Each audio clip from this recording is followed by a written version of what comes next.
মহান বিজয় দিবসের শুভেচ্ছা। আপনি নিশ্চয়ই জানেন যে হাজার বছরে বাঙালির যে বীরত্ব এবং তাদের যে আত্মত্যাগের মধ্য দিয়ে আজকের এই অবিস্মরণীয় দিন, সেই দিনটিকে উদযাপনের জন্য রংপুরে কিন্তু সাধারণ মানুষ বা সর্বস্তরের মানুষের ঢল নেমেছে গতকাল রাত থেকেই। এই মুহূর্তে আমরা দেখছি যে রংপুর জেলা যুবদলের পক্ষ থেকে নাজমুল ইসলাম নাজু, যিনি আহ্বায়ক রয়েছেন, তিনি কিন্তু শ্রদ্ধা জানাচ্ছেন। এর পরপরই মহানগর বিএনপি এবং সহযোগী সংগঠন নেতৃবৃন্দ তারাও এসেছেন, তারাও শ্রদ্ধা নিবেদন করবেন।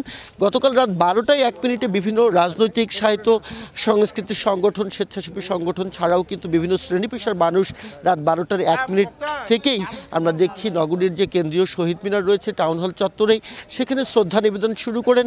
প্রায় রাত 2টো পর্যন্ত এই শ্রদ্ধা নিবেদন চলে এবং আজকে 6টা 43 মিনিটের পর থেকে কিন্তু আবারও শ্রদ্ধা নিবেদন শুরু হয়।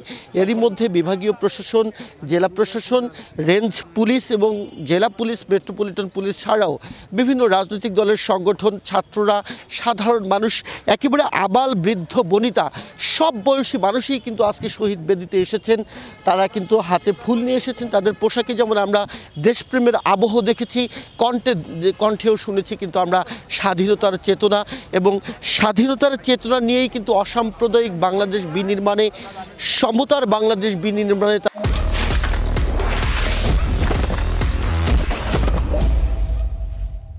তারা দীপ্ত প্রত্যয় ব্যক্ত করছেন। আমরা দেখছি বিভিন্ন ধরনের সংগঠন আসছেন এবং বিভিন্ন সংগঠন থেকে আসছেন, সরকারি বেসরকারি সংস্থা থেকে তারা আসছেন এবং তারা শ্রদ্ধা নিবেদন করছেন।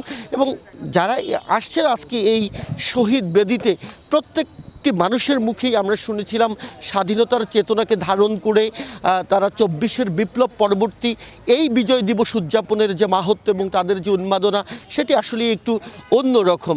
কেননা আমরা জানি 2 লক্ষ মা বোনের সম্ভ্রম এবং 30 লক্ষ মানুষের যে আত্মনিবেদন ছাড়াও এখানে আমরা কিন্তু দেখেছি যে এই স্বাধীনতা অর্জনের যে গৌরবগাথা ইতিহাস আমাদের, সেটি ইতিহাসের স্বর্ণাক্ষরে বাঙালি জাতি তাদের নাম লেখাতে পেরেছে।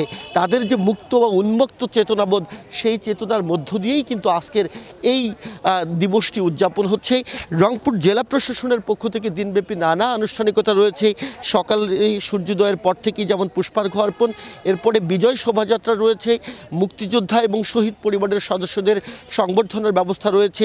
আজকে বিজয় র্যালির পরেই আমরা দেখেছি দিনব্যাপী বিজয় মেলা অনুষ্ঠিত হবে, মুক্তিযুদ্ধের আলোকচিত্র প্রদর্শনী হবে, মুক্তিযুদ্ধ ভিত্তিক আলোচনা সভা হবে। অর্থাৎ নানাভাবে এই দিনটিকে আজকে সাজানো হয়েছে যেন বর্ণিলভাবে এই মহান বিজয় দিবস উদযাপন করা যায়, পাশাপাশি যেন সমুন্নত থাকে 24-এর বিপ্লবের যে তাদের যে স্বাদ আস্বাদন, সেটি যেন থাকে এবং সমতার বাংলাদেশ যেন বিনির্মাণ সম্ভব হয়। সে কারণেই কিন্তু আজকের এই দিনটিকে অনেকটা ব্যতিক্রমভাবেই কিন্তু উদযাপন করছে রংপুরের মানুষ।